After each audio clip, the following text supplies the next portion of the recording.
NSTV ముందుగా వార్తల్లోని ముఖ్యాంశాలు. ఆదిలాబాద్ జిల్లా కేంద్రంలో రామ్జీ గోండు 168వ వర్ధంతి సందర్భంగా నివాళులర్పించిన శ్రీ గోడం నగేష్ ఎంపీ, ఆదిలాబాద్ గిరిజన మొదటి తరం స్వాతంత్ర సమరయోధుడు మర్సుకోళ్ల రామ్జీ గోండు 1857 బ్రిటిష్ ప్రభుత్వం తిరుగుబాటు చేసిన ఉద్యమకారుడు.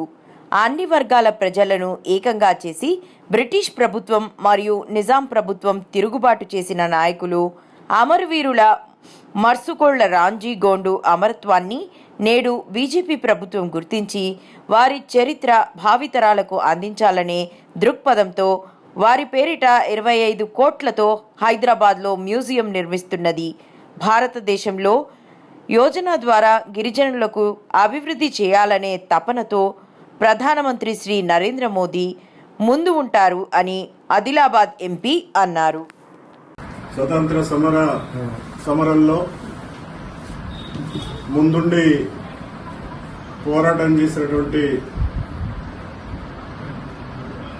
మర్సుకోళ్ల రామ్జీ గారు సిపాయిల తిరుగుబాటు సందర్భంలో వాళ్ళు ఆంగ్లేయులకి వ్యతిరేకంగా స్వతంత్రాన్ని సాధించడం కోసం, ఈ దేశంలో స్వతంత్రాన్ని సాధించడం కోసం వారు నడుము కట్టి ముందుండి చాలా మంది ప్రజల్ని ప్రత్యేకంగా ఒక తెగ కాకుండా గిరిజన తెగలనే కాకుండా స్వతంత్ర కావాలని చెప్పేసి కోరుకుంటున్న అందరినీ కూడా ఏకం చేసుకుని బ్రిటిష్ ప్రభుత్వం పైన, నాడు వారికి వత్తాసు పలుకుతున్నటువంటి నిజాం ప్రభుత్వం పైన పోరాటం చేసినటువంటి యోధుడు మర్సుకోళ్ల రామ్జీ గారు. అనేక సంవత్సరాలుగా, శతాబ్దాలు కూడా గడిచిపోయినా రామ్జీ గోండు యొక్క చరిత్రని ఏ ప్రభుత్వం కూడా బయటకు పెట్టకపోవడం చాలా దురదృష్టం. కానీ భారతీయ జనతా పార్టీ కూడా అనేక సందర్భాల్లో వారి చరిత్రని ప్రపంచ దృష్టికి తీసుకురావడం కోసం అనేకమైనటువంటి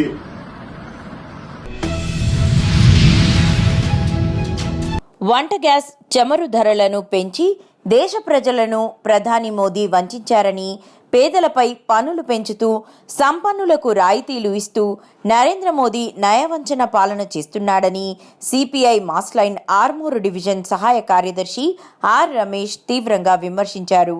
బుధవారం నాడు కేంద్రం ప్రభుత్వం పెంచిన చమురు ధరలు, వంట గ్యాస్ ధరలకు నిరసనగా రాష్ట్ర వ్యాప్త ఆందోళనలకు సిపిఐ మాస్లైన్ రాష్ట్ర కమిటీ పిలుపు మేరకు సిరికొండ మండల కేంద్రంలో ప్రధాని నరేంద్ర మోదీ దిష్టిబొమ్మ దగ్ధం చేశారు. చెప్పినటువంటి రాష్ట్ర ప్రభుత్వం దాన్ని పట్టించుకోకుండా అమలు చేసి దిశగా ఈరోజు ప్రయత్నం చేస్తోంది. ఎవరికి కూడా సబ్సిడీ డబ్బులు రావడం లేదు, వీటి మీద మాట్లాడట్లేదు. తక్షణమే వీటన్నిటి సరి చేయకపోతే రాబోయే కాలంలో, అట్లాగే స్థానిక ఎన్నికల్లో ఖచ్చితంగా కర్రు కాల్చి వార్త పెట్టడానికి ప్రజలు సిద్ధంగా ఉన్నారని చెప్పేసి కూడా ఈ సందర్భంగా గుర్తు చేస్తున్నాం. ఇకనైనా నరేంద్ర మోడీ, రేవంత్ రెడ్డి గారు మేలుకొని ప్రజల మీద ధరలు మోపే ఆలోచన విరమించుకొని కుబేరుల దగ్గర ఉన్నటువంటి డబ్బుల్ని తీసుకొచ్చి పంచుతానన్నటువంటి నీ మాట ఏమైంది అని చెప్పేసి కూడా ఈ సందర్భంగా ప్రశ్నిస్తూ ఉన్నాం. ఒకవైపున కులాలు, మతాలను విడదీసి రాజకీయం చేస్తూ ప్రజలపైన భారం మోపుతున్నటువంటి మోడీ, నీ ఆటలిక చెల్లవు, ప్రజలు గమనిస్తూ ఉన్నారు. ఖచ్చితంగా నీకు కర్రు కాల్చి వాద పెడతారని చెప్పేసి కూడా సిపిఎంఎల్ ప్రజాపంత పార్టీగా రాష్ట్ర వ్యాప్తంగా, దేశవ్యాప్తంగా పెద్ద ఎత్తున ఆందోళన కూడుకుంటుందని ఈ సందర్భంగా హెచ్చరిస్తున్నాం. కుంటాల మండల కేంద్రంలోని రైతు వేదిక నందు మండలంలోని వివిధ గ్రామాలకు సంబంధించి 16 మంది లబ్ధిదారులకు కళ్యాణ లక్ష్మి, షాదీ ముబారక్ చెక్కులు పంపిణీ చేశారు. ఈ కార్యక్రమంలో తహసీల్దార్, మాజీ ఎంపీపీ, ఎంపీటీసీలు, సర్పంచ్లు, మండల సీనియర్ నాయకులు, ఆయా గ్రామాల లబ్ధిదారులు, సంబంధిత అధికారులు తదితరులు ఉన్నారు.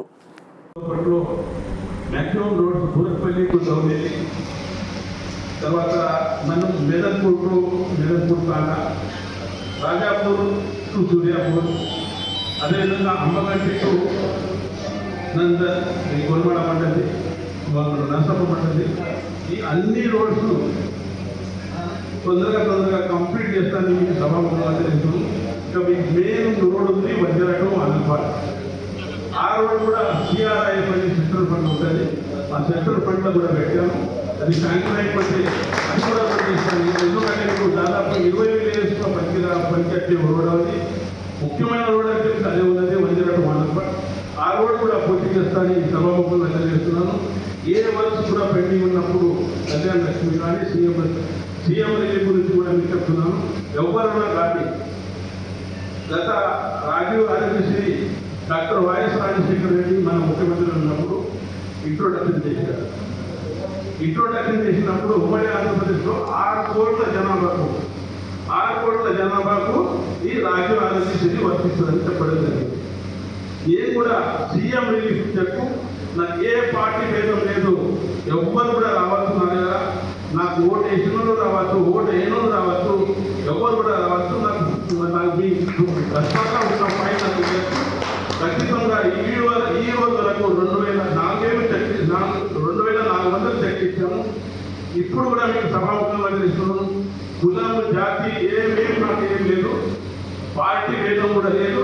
మీరు ఎవరైనా వచ్చి మనం మీకు పేపర్స్ ఇచ్చేస్తే ఖచ్చితంగా శాంక్షన్ చేస్తానని ఈ సభాముఖంగా తెలియజేస్తూ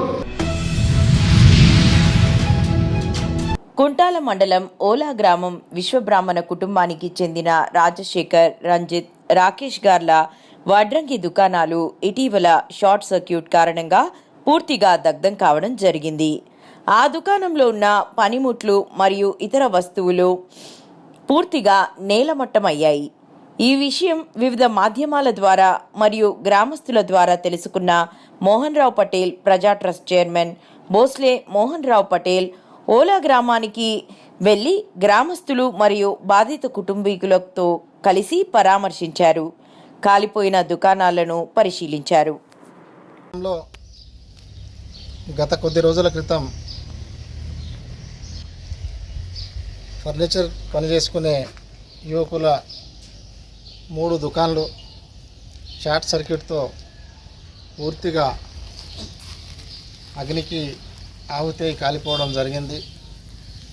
రంజిత్, రాజశేఖర్, రాకేష్ వీళ్ళ ముగ్గురి ఇండ్లు, ఈ ముగ్గురి దుకాణ సముదాయం మొత్తం కాలి బూడిద కావడం, దాంట్లో పెద్ద ఎత్తున ఆస్తి నష్టం కావడం జరిగింది. మరి ఆస్తి నష్టం అయితే చాలా జరిగింది. కానీ మా మోహన్ రావు పటేల్ ప్రజా ట్రస్ట్ అనేది అనుకోని 5 సంఘటనలు జరిగినప్పుడు మా ట్రస్ట్ ద్వారా బాధిత కుటుంబాలకు అండగా నిలిచే కార్యక్రమం అనేది ఉంటుంది. పాము కాట అనుకోండి, పిడుగు, వరదలో కొట్టకపోవడం, షార్ట్ సర్క్యూట్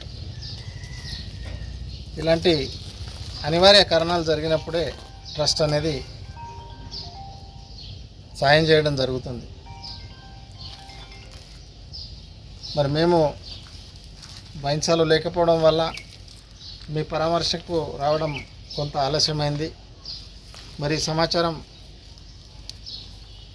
మీ గ్రామస్తులైన రఘురామ్ అన్న, సుదర్శన్ అన్న, అదే మీ మండలానికి సుపరిచితులున్న నరసయ్య అన్న, లక్ష్మణరావు ద్వారా తెలుసుకోవడం జరిగింది. ఉమ్మడి నిజామాబాద్ జిల్లా బోధాన్ పట్టణంలోని పాండుఫారంలో గల శ్రీ శివపంచ వీర హనుమాన్ పాండుఫారం ఆచన్పల్లి నుండి స్వాములు హనుమాన్ మందిర్ శ్రీరామనవమి పండుగ రోజు స్వాములు హనుమాన్ మందిర్ నుండి శ్రీ రామాలయం శేఖర్ నగర్ వరకు శోభాయాత్ర నిర్వహించారు. అలాగే భజన, కీర్తనలు, పాటలు పాడడం, జై శ్రీరామ్ జై శ్రీరామ్ అంటూ ప్రతి ఒక్కరూ స్వామివారిని జై హనుమాన్ అంటూ భజన చేసుకుంటూ శోభాయాత్రను సాయంత్రం ముగించారు. శోభాయాత్రలో గురుస్వాములు, స్వాములు, బాలస్వాములు పాల్గొన్నారు. ఏదైతే గత 11 సంవత్సరాల నుంచి మన బోధనలోని పెద్ద హనుమాన్ మందిరం నుండి మనం వీర హనుమాన్ విజయయాత్రను కొనసాగిస్తున్నాం.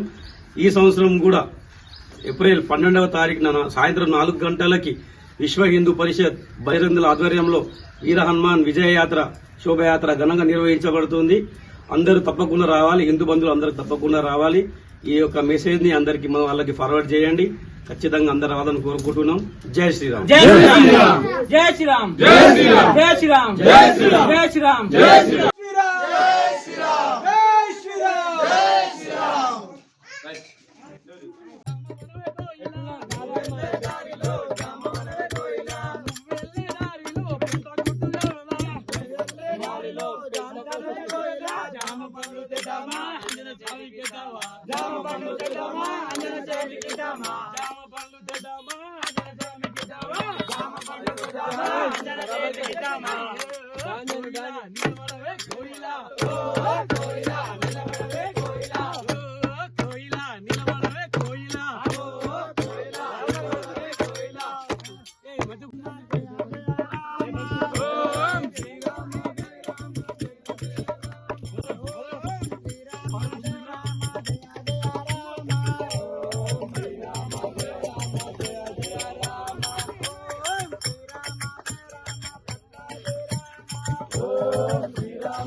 సమాజాభివృద్ధిలో పాత్రికేయుల పాత్ర కీలకమని రాజవొమ్మంగి సిఐ సన్యాసి నాయుడు అన్నారు. బుధవారం MK residency mini function hall నందు పాత్రికేయుల సమావేశం జరిగింది. ఈ సమావేశానికి Rajavommangi CI Sanyasi Naidu, MPDO Yadagiriswararao, MEO Surayyadora, మండల టీడీపీ అధ్యక్షులు పెద్దిరాజు, ప్రధాన కార్యదర్శి కేశవ్, సర్పంచ్ రమణి, మహిళా అధ్యక్షురాలు సావిత్రి, టీడీపీ నాయకులు ముప్పన మోహన్, 17 మంది పాత్రికేయులు పాల్గొన్నారు. ఈ సమావేశంలో ప్రెస్ క్లబ్ కమిటీ సభ్యులను ఏకగ్రీవంగా ఎన్నుకున్నారు. రాజవొమ్మంగి ప్రెస్ క్లబ్ అధ్యక్షులుగా బాలరాజుని ఏకగ్రీవంగా ఎన్నుకోగా, ఉపాధ్యక్షులుగా కలికింకోట భానుప్రకాష్, కార్యదర్శిగా కుర్మాసుల శివప్రసాద్, సహాయ కార్యదర్శిగా కారాసు వినయ్, ట్రెజరర్గా యొజ్జు గౌరీశంకర్, సహాయ ట్రెజరర్గా జాషువాలు ఏకగ్రీవంగా ఎన్నికయ్యారు. ఈ సందర్భంగా సిఐ సన్యాసి నాయుడు, ఎంపీడీఓ యాదగిరీశ్వరరావు, మండల టీడీపీ అధ్యక్షులు గొల్లపూడి పెద్దిరాజు, టీడీపీ ప్రధాన కార్యదర్శి ముప్పన కేశవ, ఎంఈఓ సూరయ్యారెడ్డి, రాజవొమ్మంగి సర్పంచ్ గొల్లపూడి రమణి, మహిళా అధ్యక్షురాలు ముప్పన సావిత్రులు మాట్లాడారు.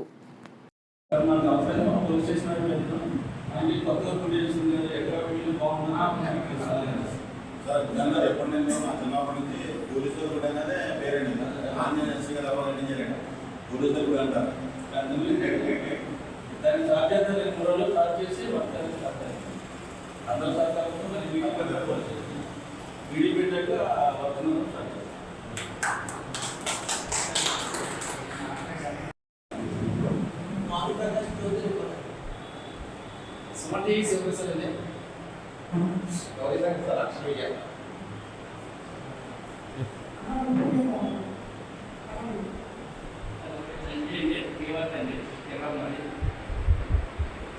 మీడియా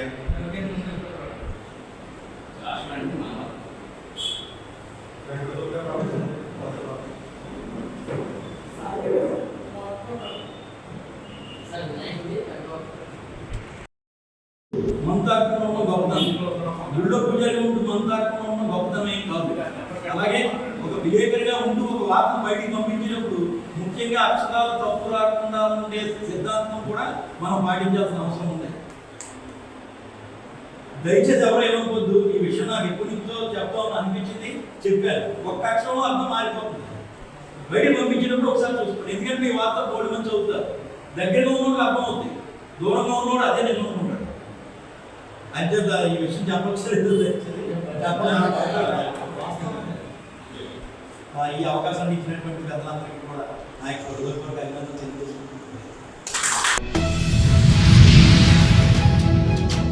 జగిత్యాల జిల్లా మల్లాపూర్ మండల కేంద్రంలో బీజేపీ మండల కార్యాచరణ సమావేశం ఘనంగా జరిగింది. ఈ సమావేశానికి మండల బీజేపీ అధ్యక్షులు గోపిడి శ్రీనివాసరెడ్డి గారు అధ్యక్షత వహించారు. ముఖ్య అతిథిగా మల్లాపూర్ మండల ఇన్ఛార్జ్ దోనికెల నవీన్ గారు హాజరై కార్యకర్తలను ఉద్దేశించి కీలక ప్రసంగం చేశారు. ఈ సందర్భంగా ఆయన మాట్లాడుతూ పార్టీ ఆవిర్భావం నుండి ఇప్పటి వరకు బీజేపీ ఎదిగిన దశల గురించి వివరించారు. ప్రధాని నరేంద్ర మోదీ గారి 11 సంవత్సరాల పాలనలో దేశం అభివృద్ధి పదంలో ఎలా ముందుకు సాగిందో కార్యకర్తలకు స్పష్టంగా తెలియజేశారు. అలాగే పార్టీ విధి విధానాలు, క్రియాశీలక సభ్యుల పాత్రపై దిశానిర్దేశం చేశారు.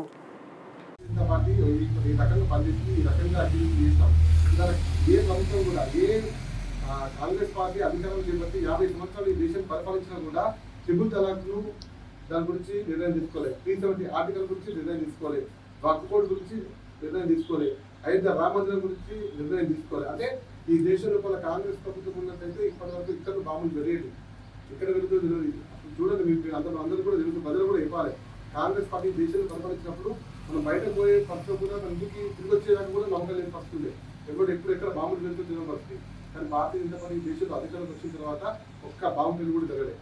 అయోధ్య రామ మందిరం విషయంలో కావచ్చు, వక్ఫ్ బోర్డు విషయంలో కావచ్చు, 370 ఆర్టికల్ విషయంలో కావచ్చు, ఈ రకంగా చెప్పుకోవడం కొన్ని ఏదైతే పార్టీ తీసుకున్నటువంటి ఏదైతే సంచలనాత్మకమైనటువంటి నిర్ణయాలు ఉన్నాయో ఒక్క ఆందోళన, ఒక్క రక్తం బొట్టు కింద పడకుండా పార్లమెంట్ బిల్లులు పాస్ చేయించి ఇవాళ శత్రువులు కూడా అయ్యా మీరే దిక్కునేటువంటి స్థాయిలో ఇవాళ మన పార్టీ ఈ దేశంలో పనిచేస్తుందంటే మన ఆ యొక్క పార్టీలో మనం అందరం కూడా కార్యకర్తలు అంటే మనం ఎంతో గౌరవించుకోవాలి. ఇదంతా మనకు సంతోషమైనటువంటి విషయము. కాబట్టి మీరందరూ కూడా రాబోయే రోజుల్లో మనం ఎన్నికలు పోటీస్తాం కాబట్టి ఈ పూర్తి అవగాహన ఉండాలా. ఇప్పుడు రేపటి నుండి గాజులు మసీదులు కార్యక్రమంలో ఇదే విషయాన్ని మనం ప్రజలకు తెలియజేయాలా. ప్రతి గ్రామంలో ప్రతి వార్డు లోపల మన యొక్క బీజేపీ బూత్ అధ్యక్షులు ఉంటారు. ఆ బూత్ కమిటీకి సంబంధించిన 10 మంది 8 మంది అక్కడ ఉండాలా. అక్కడ 10 మందిని జమ చేసుకొని 20 మంది జమ చేసుకొని ఇదే రకంగా సమావేశం ఏర్పాటు చేసి గాజులు పరిస్థితులు ఉన్నటువంటి చోట్ల మీద ఈ మండలి నుంచి మన యొక్క జగిత్యాల జిల్లాలో మనం కాన్స్టిట్యూలో మనం మెల్లపూర్ మండలి ఖచ్చితంగా ఈ యొక్క ప్రోగ్రాంలో మనం ముందుంటామని నాకు నమ్మకం ఉంది. ఎందుకంటే తీవ్ర ఆ రకంగా ఆమోద గీతం సంబంధించినటువంటి కార్యక్రమం కూడా ప్రకటించాలని నమ్మకం అనిపిస్తుంది. రేపటి ఖచ్చితంగా మన పార్టీలో బయటది మనం కూడా రాబోయే రోజులకు తలపాంచి చిన్న చింతకుంట మండల పరిధిలోని అమ్మాపూర్ గ్రామంలో మున్నూరు కాపు రంజిత్ కుమార్ జిఎంఆర్ యూత్ ఆధ్వర్యంలో కీర్తిశేషులు గవినోళ్ల కృష్ణారెడ్డి స్మారకార్థం ఓపెన్ టు ఆల్ కబడ్డీ టోర్నమెంట్ను స్థానిక MLA G Madhusudan Reddy kabaddi tournament ribbon cut చేసి ప్రారంభించారు. క్రీడలు ఆడడంతో గ్రామాన సంబంధాలు ఏర్పడతాయని అన్నారు. అనంతరం కబడ్డీ క్రీడాకారులకు టీషర్ట్స్ను అందజేశారు. ఈ సందర్భంగా మాట్లాడుతూ మొదటి బహుమతి 20,000 రూపాయలు, రెండవ బహుమతి 15,000 రూపాయలు, మూడవ బహుమతి 10,000 రూపాయలు, నాలుగో బహుమతి 5,000 రూపాయలు అందిస్తామని అన్నారు.